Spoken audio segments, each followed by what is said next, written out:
নবান্ন অভিযান নিয়ে হাওড়া সিটি পুলিশের সাথে পশ্চিমবঙ্গ বঞ্চিত চাকরি প্রার্থী, চাকরিজীবী ও চাকরিহারা ঐক্য মঞ্চের বৈঠক হয়।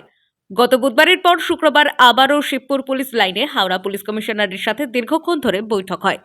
বৈঠক শেষে আন্দোলনকারীরা বলেন, নবান্ন অভিযান হচ্ছে, তাতে গুলি খেতে হলেও তারা প্রস্তুত। দীর্ঘদিন ধরে তারা বঞ্চিত। মুখ্যমন্ত্রীর সাথে তারা দেখা করতে চেয়েছিলেন, কিন্তু সেই প্রতিশ্রুতি পাওয়া যায়নি। এরপর শুক্রবার আলোচনার জন্য তাদের লালবাজারে ডেকে পাঠানো হয়, কিন্তু তাদের দাবি একটাই, মমতা বন্দ্যোপাধ্যায়ের সাথে বৈঠক।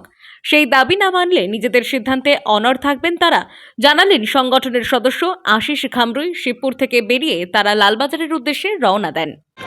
একদমই না। প্রথম কথা বলি যে বিগত পরশুদিন আমরা রাত্রি ৮টার সময় ঘণ্টা দুয়েক বৈঠকে যে আলোচনা হয়েছিল, সেই আলোচনায় মুখ্য সচিব পর্যন্ত আমাদেরকে একটা বসার ব্যবস্থা করেছিলেন। আমাদের দাবি ছিল মুখ্যমন্ত্রীর সঙ্গে সাক্ষাৎ। আজকে আসার জন্য বারংবার এখানকার থানার যিনি বসে আছেন তিনি বারংবার অনুরোধ রেখেছিলেন। আমরা হয়তো আশাবাদী ছিলাম যে আবার একটা আলোচনার মধ্য দিয়ে মুখ্যমন্ত্রীর সঙ্গে সাক্ষাতের দরজা হয়তো খুলবে।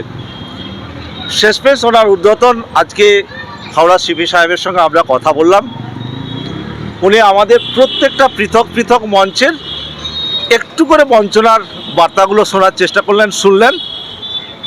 ওনার হয়তো হৃদয়ে লেগেছে, আমাদের যন্ত্রণাগুলো বুঝতে পেরেছেন।